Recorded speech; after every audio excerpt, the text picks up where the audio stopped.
નમસ્તે વિદ્યાર્થી મિત્રો, આપણે લાસ્ટ લેક્ચરમાં કાર્તેજીય ગુણાકાર વિશે ચર્ચા કરી હતી. બરાબર કે કોઈ પણ બે ગણ આપેલા હોય તો એનો કાર્તેજીય ગુણાકાર કઈ રીતે કરવો.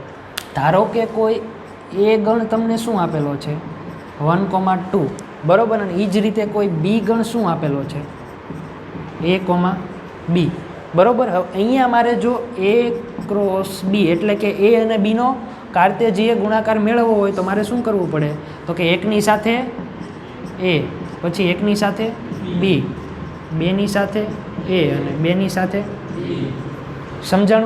આટલું આપણે કરીએ એટલે આ શું થઈ ગયું, કાર્તેજીય ગુણાકાર થયું. આની ઉપરના આપણે ઘણા બધા દાખલા ગણ્યા હતા. કદાચ આની ઉલટું આપે તો તમને a અને b શોધતાય આવડી જાય, બરાબર, તમે દાખલા ગણ્યા જશે.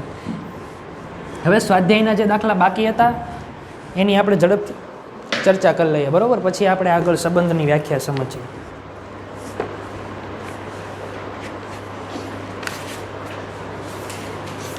દાખલા નંબર 7, બરાબર. હવે એમાં તમને શું કીધું છે કે બે વિધાનો આપેલા છે નીચે, બરાબર, અને એ પરિણામો આપણે શું કરવાના છે, ચકાસવાના છે. એક ઉદાહરણ આપણે આની જેવું ગણ્યું હતું, યાદ હોય તો તમે કમ્પ્લીટ કર્યું હશે હોમવર્કમાં, બરાબર. એ બરાબર શું આપેલું છે, તો કે 1,2, બી બરાબર 1,2, 3,4, પછી સી બરાબર શું છે, તો કે 5,6, ડી બરાબર 5, 6, 7,8, બરાબર. અને આપણને ટોટલ બે વિધાનો છે એ ચકાસવાના કીધા છે. હું બીજું વિધાન છે ને એ તમને ચકાસીને બતાવું છું. એમાં શું છે, તો કે a ક્રોસ સી એ બી ક્રોસ ડીનો ઉપગણ છે, બરાબર. હવે આમાં તમારે જો પહેલું વિધાન તો તમારે શું કરવાનું છે કે તમને આવું આપેલું છે કે a ક્રોસ બી છેદ સી એના બરાબર શું થાય છે, તો કે a ક્રોસ બી છેદ a ક્રોસ સી. એટલે તમારે આમાં શું કરવાનું હોય કે પહેલાં તો તમે શરૂ ક્યાંથી કરશો, તો કે બી છેદ સી મેળવવાનું. બી છેદ સી મેળવો એટલે તમને આમાંથી મળી જાય. બી છેદ સી શું થશે, જુઓ તો કાંઈ મળે છે તમને, ખાલી ગણ છે. ખાલી ગણ હોવાથી a ક્રોસ ખાલી ગણ શું થશે, ખાલી ગણ, એટલે એ તો કમ્પ્લીટ થઈ ગયું. હવે તમારે પહેલાં શું મેળવવાનું છે, a cross B. a cross B મેળવશો એટલે આ બધું તમને મળી જશે, બરાબર. બીજું શું છે, તો કે a cross C. a cross સીમાં તમને શું છે, તો કે 5 અને 6, બરાબર. એટલે તમે જોશો તો જ ખબર પડશે કે આમાં બધામાં બીજો ઘટક 1, 2, 3, 4માંથી કોઈ હશે. પછી આમાં બધાનો બીજો ઘટક કયો કયો હશે, 5 અને 6. એટલે એ કોઈ દિવસ એક કંઈ ઘટક એના ઘટક સમાન થવા માટે મેં કીધું હતું કે 1,2 હોય ને તો એને સમાન ઘટક કયો કહેવાય, 1,2 જ કહેવાય. અહીંયા 1,2 હોય ને અહીંયા 2,1 હોય તો એ સમાન ન કહેવાય, બરાબર. એટલે એ એક ખાસ સમજજો. એટલે પહેલો દાખલો તો એ રીતે તમે ઇઝીલી કરી શકશો. આ તમારે દેખાડવાનું છે કે a ક્રોસ સી એ બી ક્રોસ ડીનો ઉપગણ છે કે નહીં, બરાબર.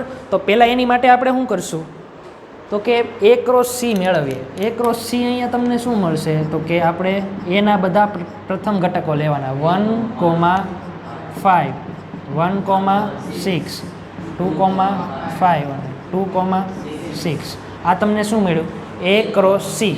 હવે શું મેળવવાનું છે, B cross D. B cross D માટે શું કરવાનું, તો કે અહીંથી બધા ઘટકો લેવાના. બીમાંથી પહેલાં 1,5, 1,6, 7, 2,5, 3,5.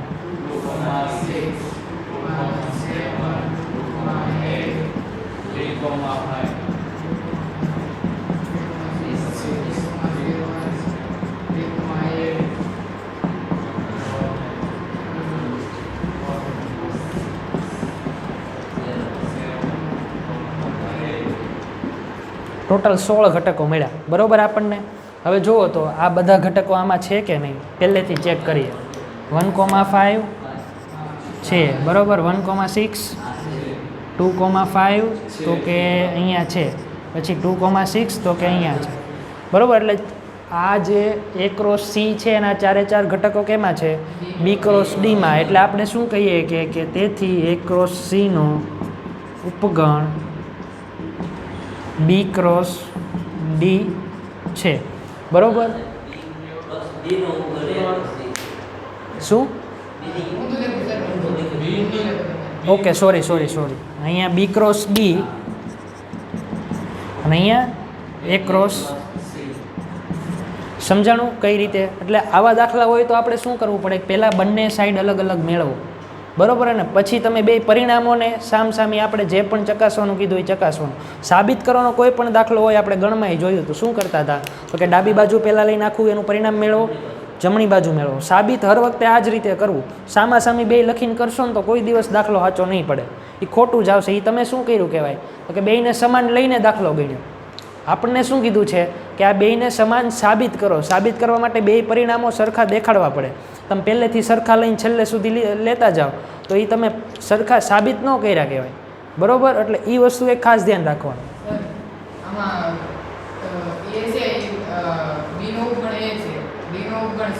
બીનો ઉપગણ એ છે, હા, ડીનો ઉપગણ સી છે.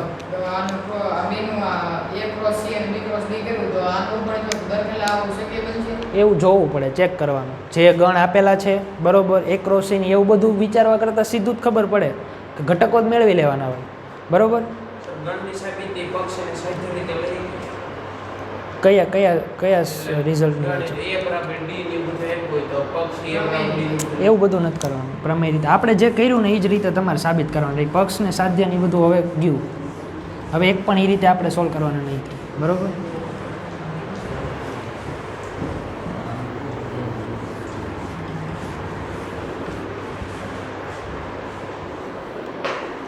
દાખલા નંબર 8.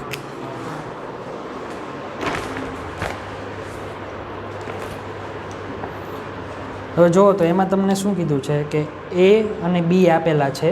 પહેલું તો આપણે કામ એ ક્રોસ બી લખવાનું કરવાનું છે, બરાબર? એટલે 8મા દાખલામાં બહુ ઇઝીલી તમને એ ક્રોસ બી તો મળી જાય. અહીંયા શું છે 1,2, બી બરાબર શું છે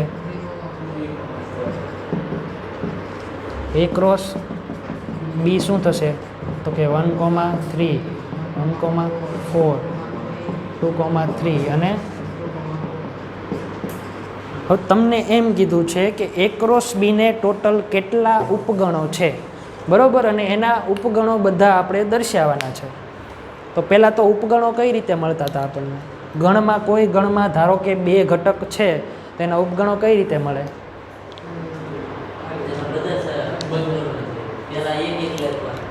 એનું સૂત્ર હતું કંઈક 2n, બરાબર? કે ભાઈ 2 ઘટકો છે તો 2ની કેટલી ઘાત કરવાની? 2 ઘાત. એટલે 2નો વર્ગ કરો તો કેટલા થાય? 4. અહીંયા કેટલા ઘટકો છે? 1, 2, 3 ને 4. 4 ઘટક છે એટલે ટોટલ ઉપગણો કેટલા મળે? 16. હવે એના હું અમુક ઉપગણો તમને લખીને દેખાડું કે ચલો પહેલો ઉપગણ છે એ ખાલી ગણ. પછી શું હોય કે તો કે 1,3. પછી આ જ રીતે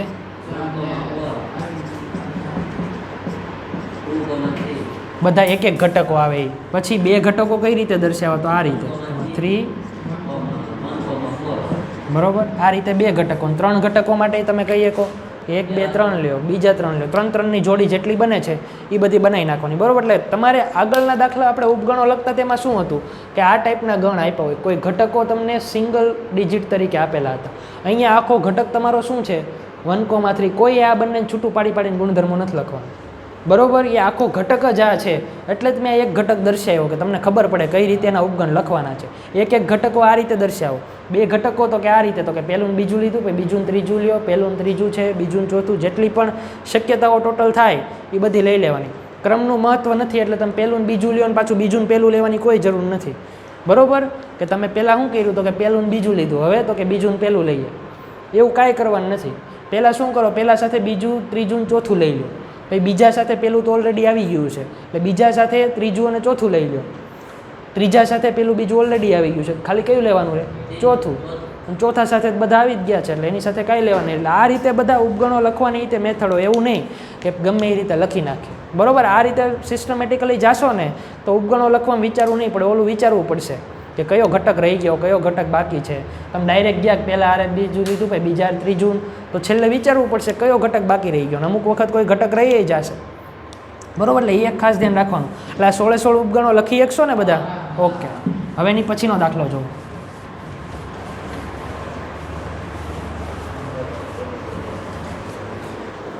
જો એમાં શું કરવાનું કીધું છે તમને કે નંબર ઓફ એ બરાબર 3, નંબર ઓફ બી બરાબર 2, બે ગણ એ અને બી એવા હોય કે એના ભિન્ન ઘટકો એક્સ વાય ઝેડ માટે x, 1, y, 2 અને z, 1 એ ક્રોસ બીના ઘટકો હોય. એવું નથી કીધું કે એ ક્રોસ બીના તમામ ઘટકો.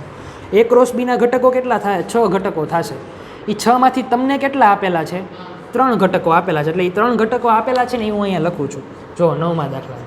પેલું તો નંબર ઓફ એ બરાબર કેટલા કીધા? 3. નંબર ઓફ બી બરાબર કેટલા કીધા? 2.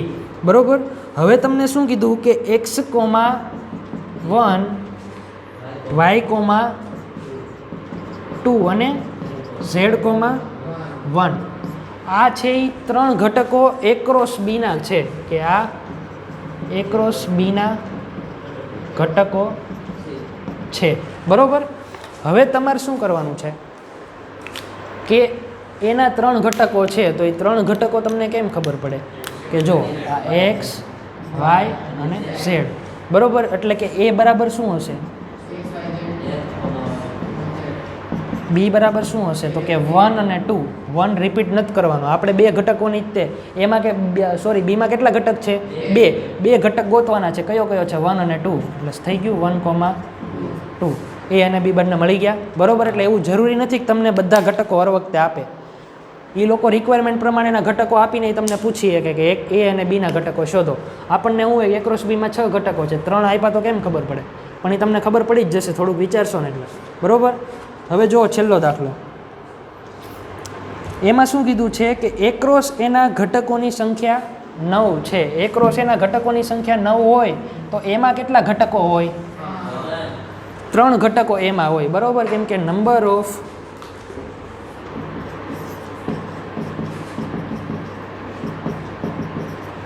બરોબર. એટલે કે નંબર ઓફ 1 ગુણ્યા નંબર ઓફ એ બરાબર 9 અને તેથી શું કહીએ કે નંબર ઓફ 3. બરોબર. હવે નેક્સ્ટ શું કરવાનું? તમને 2 ઘટકો એક્રોસ એના આપેલા છે. કયા કયા? તો કે -1, 0 અને 0, 1 એ ક્રોસ એના ઘટકો. ખબર હોય ને ખાલી હાથ ઊંચો કરજો. મારે રીઝન સાથે આન્સર જોશે. હા, એના ઘટકો શોધવાના છે. તો કયા કયા થશે? -1, 0 અને 1. કેમ અહીંયા -1 અહીંથી લીધું, 0 બીજો લીધું ને 1 છેલ્લું લીધું? એટલે કે એક્રોસ જો એક્રોસ એ હોવાથી પહેલો તથા બીજો બંને ઘટક ક્યાંથી હોવાના છે? એમાંથી જોવાના છે. એના ઘટકો કેટલા છે? 3. એટલે કે એક તો -1 હશે, બીજું કયું હશે? 0 અને ત્રીજું કયું હશે? 1. એટલે કે નંબર ઓફ એ બરાબર 3 હોવાથી એ બરાબર શું થશે? -1, 0, 1. બરોબર. સમજાઈ ગયું? ક્લિયર બધા દાખલા? આ બધા દાખલા તમે જોજો એક જ સ્ટેપના છે. એટલે આ તમને MCQ માટે પૂછાય કે ક્યારે કે આ રીતનું પૂછીને તમને એમ કહે કે આનો આન્સર શું આવે. આમાં કંઈ નો સાબિતી આવે કે કાંઈ ન આવે. આમાં તમારે એક સ્ટેટમેન્ટ જ લખવાનું રહે કે એના 3 ઘટકો છે. પહેલો અને બીજો ઘટક બંને ક્યાંથી હશે? એમાંથી જ હશે. પહેલો અને બીજો ઘટક બંને એમાંથી હોય એનો મતલબ કે આમાંથી કોઈ પણ 3 અલગ અલગ ઘટકો છે એ તમારે લઈ લેવાના રહે.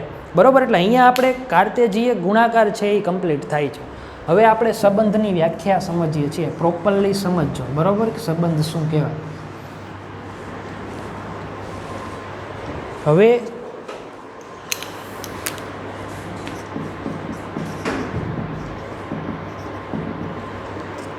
એ અને બી છે ને એ કોઈ પણ અરિક્ત ગણો છે.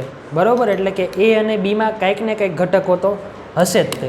બરોબર. એટલે એ અને બી અરિક્ત ગણ માટે કોઈ આર એ ક્રોસ બીનો ઉપગણ થાય તો આર એથી બીનો સંબંધ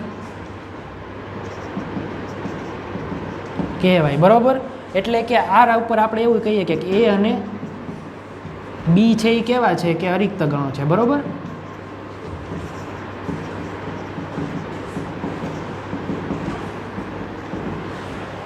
હવે જોજો સમજજો ખાસ કે ધારો કે આપણે કોઈ પણ એ બરાબર શું લઈએ છીએ 1,2,3 બરાબર. બી બરાબર શું લઈએ છીએ તો કે એ, બી બરાબર. એ ક્રોસ બી શું થશે અહીંયા કે 1, A 1, B 2, A 2, B 3, A 3, બી. હવે વ્યાખ્યામાં શું કીધું કે કોઈ પણ આર એટલે કોઈ સંબંધને આરથી દર્શાવાય બરાબર. રિલેશન ઉપરથી એને આર નામ આપવામાં આવે. એટલે કે આર એ ક્રોસ બીનો ઉપગણ થવો જોઈએ. એટલે કે આર આપણે કેવો લેવાનો કે આનો ઉપગણ થાય બરાબર. આનો ઉપગણ થતો હોય ને તો એ આરને શું કહેવાય એથી બીનો સંબંધ કહેવાય બરાબર. ખાલી સંબંધ નહીં બોલવાનું, ક્યાંથી એથી બીનો સંબંધ કહેવાય બરાબર. એટલે કે ધારો કે હું કોઈ ઉદાહરણ લઉં છું કે આર બરાબર 1, A તો આ સંબંધ કહેવાય કેમ કે જો 1, A આર છે એ ક્રોસ બીનો ઉપગણ છે બરાબર. એટલા માટે આ જે આર છે એ એથી બીનો સંબંધ વ્યાખ્યાયિત થયો કહેવાય બરાબર. એટલે કે આ સંબંધ છે બરાબર. હજી કોઈ ઉદાહરણ લઉં છું, ધારો કે 2, A 3, B 2, B અને 1, A. જો તો આ સંબંધ વ્યાખ્યાયિત થશે કેમ કે ચારે ચાર ઘટકો એ ક્રોસ બીમાં છે. એટલે કે આ આર છે એ ક્રોસ બીનો ઉપગણ છે. એટલા માટે આ સંબંધ એથી બીમાં વ્યાખ્યાયિત થશે. સમજાણું? લાસ્ટ કે આર બરાબર ધારો કે 2, A 3, B 2, B અને A, 3. આ સંબંધ વ્યાખ્યાયિત થશે નહીં થાય. કેમ કે જો અહીંયા એક A, 3 આવ્યો. આ ઘટક છે એ ક્રોસ બીમાં નથી. એટલે કે આર ઉપગણ એ ક્રોસ બી, તેથી એથી બીનો સંબંધ વ્યાખ્યાયિત નથી. સમજાણું? વ્યાખ્યા બધાએ ખાસ આ વ્યાખ્યા હંમેશ માટે યાદ રાખી લેજો કે સંબંધ વ્યાખ્યાયિત ક્યારે થશે એથી બીમાં.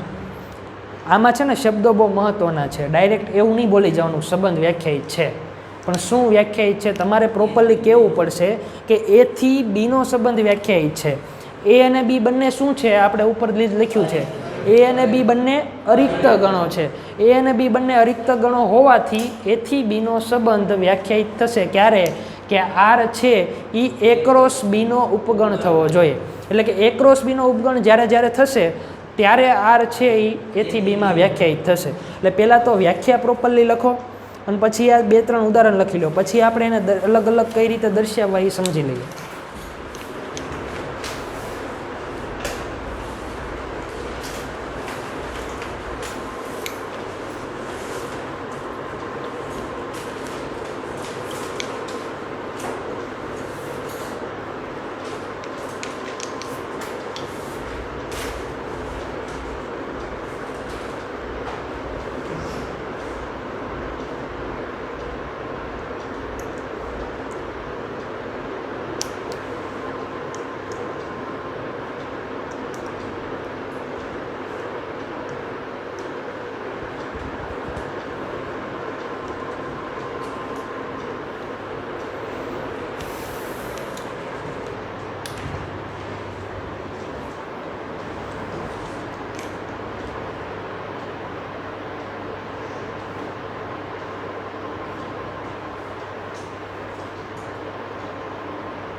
પ્રોપરલી સમજજો વ્યાખ્યાની ખાસ, આ ભૂલાવી ન જોઈએ ક્યારેય.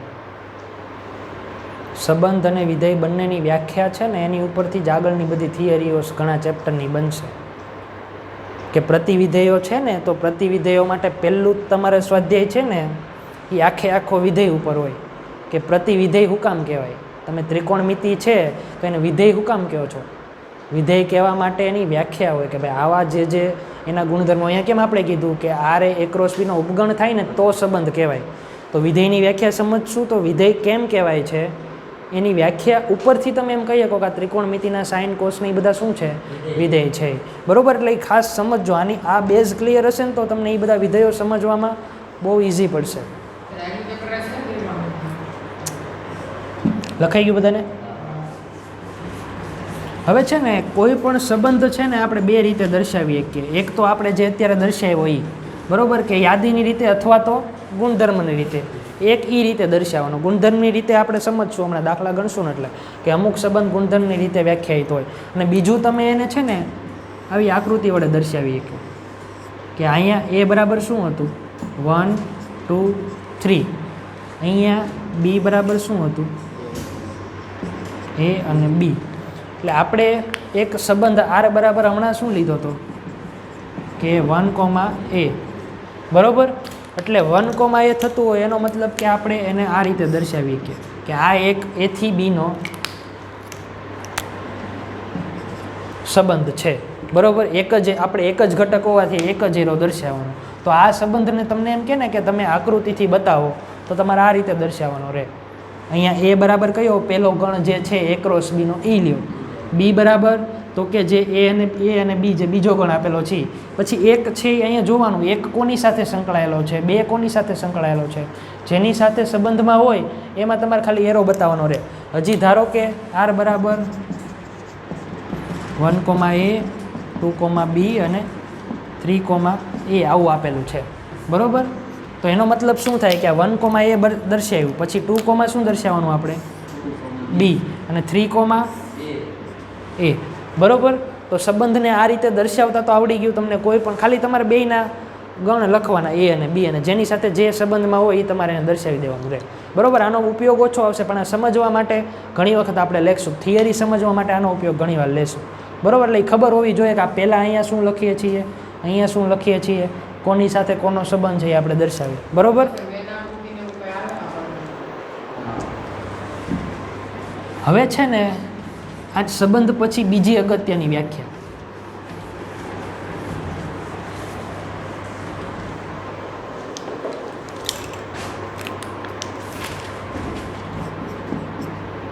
કે જો આર એ થી બીનો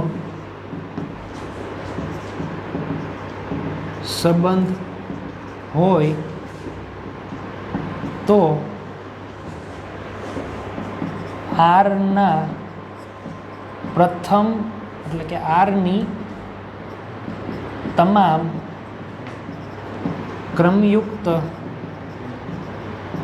જોડના પ્રથમ ઘટકથી બનતા ગણને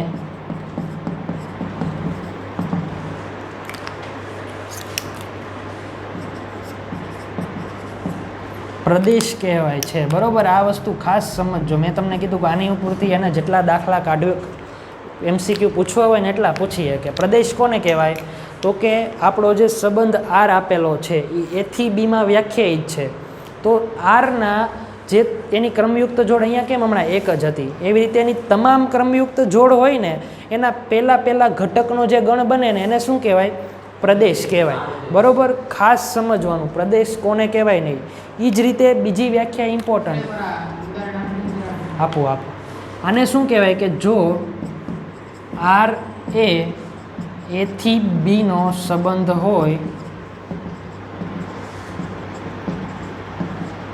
તો આરની તમામ ક્રમયુક્ત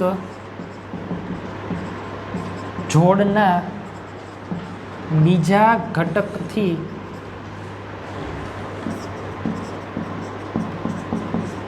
બનતા ગણને વિસ્તાર કહેવામાં આવે છે. અત્યારે તમે ખાલી છે ને વ્યાખ્યા બરોબર રીતે લખી લ્યો. બરોબર, હમણાં આપણે એને ઉદાહરણથી સમજીએ કે પ્રદેશ શું છે, વિસ્તાર શું છે. અને હવે સહપ્રદેશ. સહપ્રદેશ તો બહુ ઇઝી કે ભાઈ જો આર એ થી બીનો સંબંધ હોય તો બી એ સહપ્રદેશ છે. બરોબર, જ્યારે પણ આર એ થી બીનો સંબંધ આપ્યો હોય એના પહેલાં ઘટકોનો ગણ બનાવીએ ને એ શું થશે આપણો પ્રદેશ. પછી આરની તમામ ક્રમયુક્ત જોડના બીજા ઘટકનો ગણ બનાવશું ને તો એ શું થશે આપણો વિસ્તાર. અને એ થી બીનો સંબંધ હોય તો આ જે બીજો ગણ છે ને એ થી બી, એટલે કે બી આપણે ક્યાંથી અહીંયા હમણાં આકૃતિ દોરી હતી આપણે. બરોબર, તો શું કર્યું હતું આપણે કે અહીંયા કોઈ એ હતો ને અહીંયા તો આપણે એ થી બીનો સંબંધ છે. એ થી બી તરફ જતા હોય ને તો આ જે બી છે ને એ તમારો શું થશે સહપ્રદેશ થશે. બરોબર, હવે આની ઉપરથી એક પરિણામ તમને આપવાનું છે કે જો વિસ્તાર અને સહપ્રદેશ એ બંને વચ્ચે કંઈક સંબંધ રહેલો છે. કે વિસ્તારમાં આપણે શું લઈએ કે એની જે ક્રમયુક્ત જોડના બીજા ઘટકો છે એ બીજા ઘટકો એના જે પણ હશે એ હંમેશા કેમાંથી હોવાના છે બીમાંથી જશે. બરોબર, એટલે અમુક વાર એવું બને કે આપણે એક જ લીધું હોય અહીંયા કે 1, a.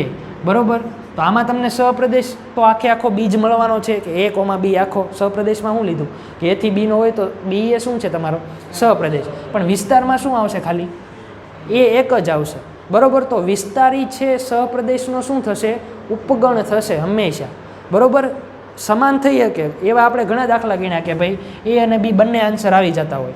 બરોબર, કે ક્રમયુક્ત જોડ લ્યો ને તો એ અને બી બંને આપણા બી ગણમાં આવી જતા હોય. તો વિસ્તાર અને સહપ્રદેશ સરખા થઈ શકે, પણ ક્યારેય એવું ન બને કે વિસ્તારમાં સહપ્રદેશ સિવાયના કોઈ ઘટકો આવે. બરોબર, એટલે પહેલાં વ્યાખ્યા લખો, પછી આપણે એક ઉદાહરણ લઈને બધા જ પ્રોપરલી સમજીએ.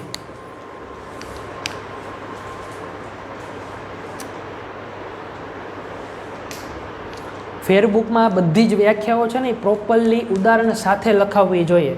બરોબર, કેમ કે આ વસ્તુ જ્યારે પણ વાંચવા બેઠો ને ત્યારે રિવાઇઝ થઈ જવું જોઈએ. નવા ઘણા શબ્દો તમારા ચેપ્ટરમાં શીખવાના થશે.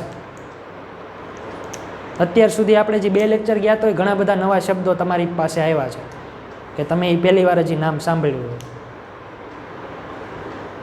અને અમુક ટાઈમ પછી તમે આ બધા શબ્દોથી એટલા પરિચિત થઈ જશો ને કે પ્રદેશ એટલે તમારે વિચારવું પણ નહીં પડે. પણ એ માટે બેઝિક પ્રોપર સમજાઈ જવું જોઈએ, ભૂલાવવું ન જોઈએ. પ્રદેશ શું છે, વિસ્તાર શું છે અને સહપ્રદેશ શું છે. સૌથી વધુ બધા કન્ફ્યુઝ છે ને એ આ બંનેમાં થાય છે, સહપ્રદેશ અને વિસ્તારમાં. સહપ્રદેશ બરાબર શું હતું ને વિસ્તાર બરાબર શું હતું, એમ કે એ બધા મિક્સ જ કરે કે વિસ્તાર બરાબર તો કે બધું અને સહપ્રદેશમાં તો કે બીજા ઘટકો આવે એ. પણ ખરેખર શું છે કે વિસ્તાર બરાબર જે બીજા ઘટકોનો ગણ આવે ને એ આવે તમારે.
કમ્પ્લીટ.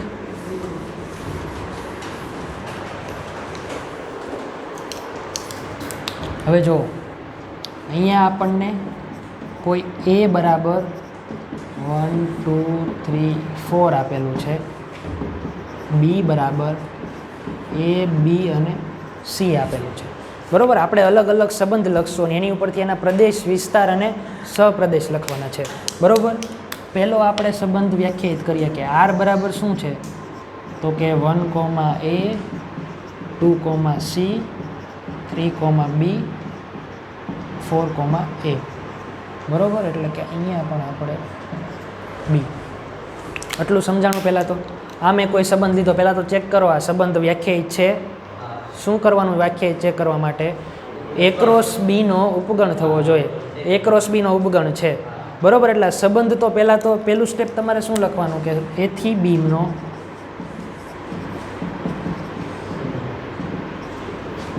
વ્યાખ્યાયિત છે, બરાબર. પહેલું આટલું કમ્પ્લીટ કરી નાખ્યું. હવે નેક્સ્ટ શું લખવાનું હોય કે આનો પ્રદેશ શું થશે? પ્રદેશની વ્યાખ્યા શું હતી કે જે પણ આપણો સંબંધ છે એની તમામ ક્રમયુક્ત જોડના પ્રથમ ઘટકોનો ગણ. એટલે કે આપણે આ તમામ ક્રમયુક્ત જોડનો પ્રથમ ઘટક લેવાનો. અહીંયા પ્રથમ ઘટક શું છે? 1 2 3 4, બરાબર. આ તમારો શું થયો? પ્રદેશ. અહીંયા પ્રદેશ બરાબર તમને એ જ મળે છે, પણ એવું જરૂરી નથી કે હર વખતે એ મળે. અહીંયા મેં કદાચ આ 4 વાળો ઘટક કાઢી નાખ્યો હોત તો 1, 2, 3 જ મળે, બરાબર. એટલે ઘણીવાર તમને આવો પ્રદેશ મળતો હોય ને MCQ પૂછ્યો હોય તો એમાં એ ઓપ્શન હોય કે, બરાબર, કે આખો એ જેનો શું મળે છે? પ્રદેશ. હવે વિસ્તાર શું હતું કે તમામ ક્રમયુક્ત જોડના બીજા ઘટકથી બનતો ગણ, બરાબર. બીજા ઘટકો કયા? પહેલામાં તો એ, પછી બી એક વખત આવી ગયું એટલે કંઈ લખવાની જરૂર નથી. એ એક વખત આવી ગયું એટલે અહીંયા શું મળ્યું? એ કોમા બી જ મળ્યું, બરાબર. સી નથી મળતું, યાદ રાખજો. બીજા ઘટકો જે છે અહીંયા એ જ આપણે લેવાના છે. સી નથી તો સી લેવાનો નહીં આવે, બરાબર. લાસ્ટમાં શું આવશે? સહપ્રદેશ હંમેશા શું હશે? તો કે એથી બીનો હોય તો બી જ તમારો સહપ્રદેશ થાય. એટલે કે બી બરાબર શું છે અહીંયા? એ, બી અને સી. હવે તમને આ જોઈને ખબર પડે કે આ છે એ કોનો ઉપગણ થાય? એ કોમા બી કોમા સીનો ઉપગણ થાય. એટલે કે અહીંયા શું થશે? હંમેશા વિસ્તાર ઉપગણ. સમજાણું? આ ગમે એની આ બોક્સ કરીને લખી નાખજો. ઘણી બધી વખત આ વસ્તુ છે ને તમને MCQમાં ડાયરેક્ટ પૂછાય છે કે ભાઈ વિસ્તાર છે એ સહપ્રદેશનો ઉપગણ છે કે નથી થતો. એટલે પહેલાં તો તમને હવે ખબર પડી કે પ્રદેશ, વિસ્તાર, સહપ્રદેશ શું છે એ, બરાબર. કઈ રીતે એને વ્યાખ્યાયિત કરવા, કઈ રીતે લખવું, બરાબર. હજી એક આપણે સંબંધ લઈએ એટલે પ્રોપરલી થોડું સમજીએ કે આર બરાબર ધારો કે 2, બી છે, 3, સી છે, 4, એ છે અને 5, એ છે, બરાબર. આનો આપણે પ્રદેશ, વિસ્તાર અને સહપ્રદેશ લેવાનો છે. એટલે પ્રદેશ શું થશે?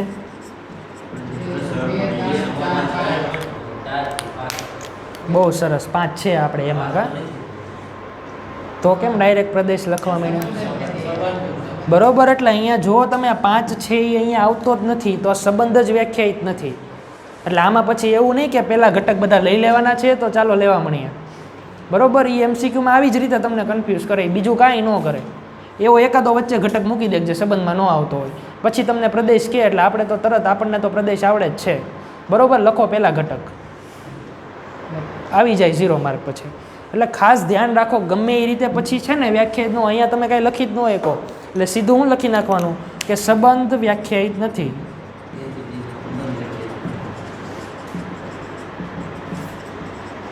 બરાબર, લખી લ્યો આ બંને. આ થિયરીમાં આવવું જોઈએ, બરાબર. થિયરી જે તમે ત્રણેય બધી વ્યાખ્યાઓ લખી છે ને એની નીચે આ વસ્તુ લખાવી જોઈએ. પ્રદેશ શું છે, વિસ્તાર શું છે, સહપ્રદેશ શું છે. અને આ દાખલો લખજો એટલે ખબર પડે કે હર વખતે આમાં નીચે લખવાનું પ્રદેશ, સહપ્રદેશ કે પછી વિસ્તાર કાંઈ ન મળે, બરાબર. આમાં પછી ગોતી નહીં લેવાનું. સંબંધ જ વ્યાખ્યાયિત નથી તો સંબંધનો પ્રદેશ નહીં બધું કેમ મળવાનું?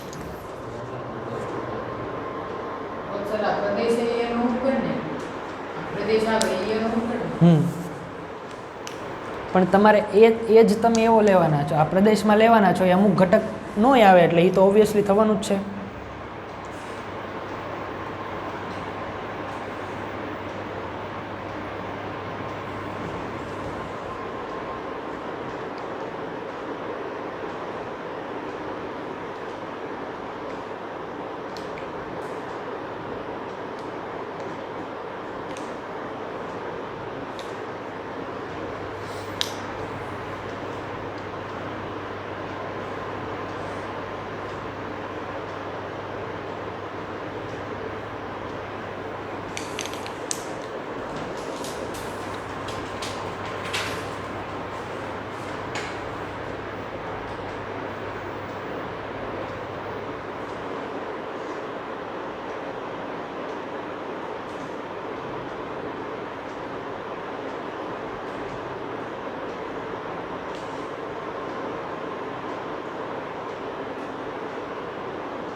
કમ્પ્લીટ. ઉદાહરણ નંબર 7 જો.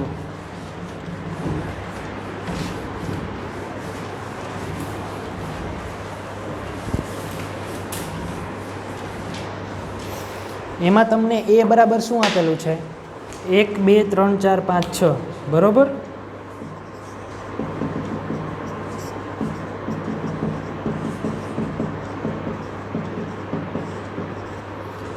પછી તમને સંબંધ કઈ રીતે વ્યાખ્યાયિત કરેલો છે કે r બરાબર x, y કે જ્યાં y equal to x plus 1 બરોબર. હવે આને તમારે એથી એનો સંબંધ કીધું છે બરોબર. એથી એનો સંબંધ એટલે તમારે શું જોવાનું હોય? એ ક્રોસ એમાં આવવું જોઈએ ઉપગણ બરોબર. એવો સંબંધ વ્યાખ્યાયિત કરવાનો. હવે જો અહીંયા આપણે કેવી કિંમત લઈ શકશું કે જેમાં y છે ને એ x કરતાં એક કેવો થતો હોય? વધારે થતો હોય. એટલે કે ધારો કે હું x બરાબર અહીંયાથી 1 લઉં ને બરોબર, તો y બરાબર શું થાય? 2. એટલે અહીંયાથી આપણે બધી કિંમતો લેતી જવાની અને અહીંયા તમારે એની ક્રમયુક્ત જોડ બધી બનાવતી જવાની બરોબર. એટલે હું અહીંયા મારે સંબંધને યાદીની રીતે લખવું હોય તો પહેલાં તો r બરાબર શું થાય? તો કે 1, x બરાબર 1 લઉં તો y શું મળે?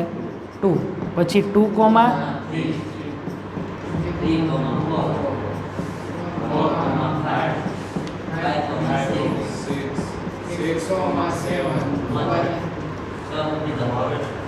આવે કે ન આવે? ન આવે બરોબર. કેમ કે 7 આવી ગયો એટલે 7 આપણે આવવો ન જોઈએ. કેમ કે અહીંયા ક્યાં સુધી છે?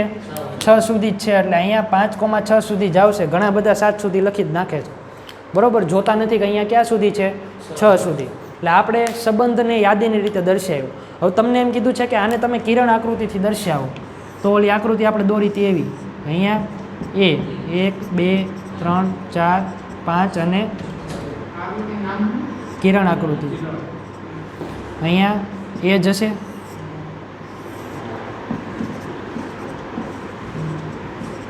હવે જુઓ તો x બરાબર 1 હતું તો y બરાબર શું છે? 2 હતું તો બરોબર. આ આપણે કિરણ આકૃતિ દોરી નાખી.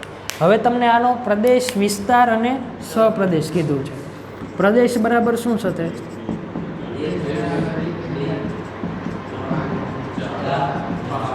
બરોબર. વિસ્તાર બરાબર શું થશે?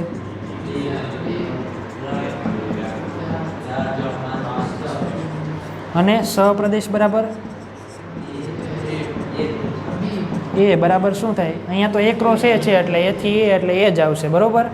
1, 2, 3, 4, 5, 6. સમજાણું સંબંધના દાખલા કઈ રીતે હોય? આ આપણે ગુણધર્મની રીતે લખ્યું કહેવાય બરોબર. તમને યાદીની રીતે નથી આપ્યું, ગુણધર્મની રીતે આપેલું છે. એની ઉપરથી આપણે શું કર્યું તો કે પહેલાં બધા ઘટકો લખ્યા, પછી ઘટકો ઉપરથી પ્રદેશ, વિસ્તાર અને સપ્રદેશ આ રીતે મેળવવા બરોબર. એટલે વધારે દાખલા જે આપણે જેમ સ્વાધ્યાયમાં આગળ દાખલા ગણશું એમ તમને આઈડિયા આવતો રહેશે. હોમવર્કમાં તમારે સંબંધ, પ્રદેશ, વિસ્તાર અને સપ્રદેશ આ બધી વ્યાખ્યા 2 વખત લખવાની છે. પછી હમણાં આપણે એની સાથે ઉદાહરણ જે લખ્યું હતું એ પણ તમારે શું કરવાનું છે કે એની સાથે લખી નાખવાનું છે. પછી જે આપણે ઓલા 7થી દાખલા બાકી હતા 2.1ના બરોબર, એ દાખલા પૂરા કરવાના. અને એક દાખલો હું તમને એક્સ્ટ્રા આપું છું બરોબર, કે એમાં તમારે શું કરવાનું છે? તમારે તમારી જાતે પહેલાં તો એ બરાબર 1, 2, 3, 4 અને 5 છે. બી બરાબર MNOP છે. તમારે આની ઉપરથી કોઈ પણ 5 સંબંધો છે ને તમને જે હોય બધાને અલગ અલગ લખવાના છે. કોઈ પણ 5 સંબંધ વ્યાખ્યાયિત થતા હોય લખવા બરોબર. પછી શું કરવાનું તો કે એના પ્રદેશ, સપ્રદેશ અને વિસ્તાર 3 દર્શાવવાનું. અને કોઈ પણ 2 સંબંધો એવા લખવાના કે વ્યાખ્યાયિત નથી બરોબર. એટલે ટોટલ 5 સંબંધો એવા લખો કે જે વ્યાખ્યાયિત થતા હોય બરોબર. 2 સંબંધો કેવા લખો કે વ્યાખ્યાયિત થતા નથી. વ્યાખ્યાયિત થતા હોય એમાં તમે પ્રદેશ, સપ્રદેશ, વિસ્તાર લખી શકો બરોબર. એટલે આટલું વર્ક તમારે સારી રીતે કમ્પ્લીટ કરવાનું છે. 5 સંબંધો તમે લખશો એટલે ખબર પડશે કે A ક્રોસ બીના ઉપગણો હોય એ જ બધા આપણે લેવાના હોય. સપ્રદેશ ભલે બધામાં બી આવે તો એ બધાનો અલગ અલગ લખવાનું છે બરોબર. બધામાં સપ્રદેશ તો આ A થી બીનું બરોબર. હા, ઉદાહરણ એક જ વાર. હવે જો તમારે છે ને 5 સંબંધો લખો ને, એમાંથી કોઈ પણ 2 સંબંધો છે ને એ A ક્રોસ બીના લેજો, 2 સંબંધો છે એ B ક્રોસ એના લેજો, અને બાકીના 1-2 સંબંધ છે એ A ક્રોસ A કે પછી તમને જે રીતે સારા લાગે, બરાબર. B ક્રોસ એનું લેશો ને એટલે આખું ચેન્જ થઈ જશે હો. આ જે B છે એ આગળ આવી જશે ને એ પાછળ જશે, એટલે એનો સહપ્રદેશ તમારે એ થઈ જશે, બરાબર. એટલે 2 સંબંધ આના 2 સંબંધ આના બને તો આ બેયના 2 સંબંધ ભલે વધી જાય 5 કરતાં, પણ એક વખત આપણે પ્રોપરલી લખી નાખીએ ને એટલે પછી કોઈ દિવસ વાંધો નહીં આવે, બરાબર. કે આ કોન્સેપ્ટ છે ને એ પ્રોપરલી સમજવાનો છે. સંબંધ બરાબર સમજાશે ને તો વિધેય સમજાશે, બાકી વિધેય નહીં સમજાય, બરાબર. એટલે જેટલી આજ વ્યાખ્યા શીખ્યા છીએ, પછી આ પ્રદેશ વિસ્તાર સહપ્રદેશ કઈ રીતે લખવાનો, સંબંધ પોતાની જાતે બનાવો બધા અલગ અલગ, એટલે આઈડિયા આવશે કઈ રીતે દાખલો ગણવો, બરાબર. આટલું વર્ક કાલે કમ્પ્લીટ કરી નાખો, પછી આપણે આગળ નેક્સ્ટ લેક્ચરમાં વધીએ.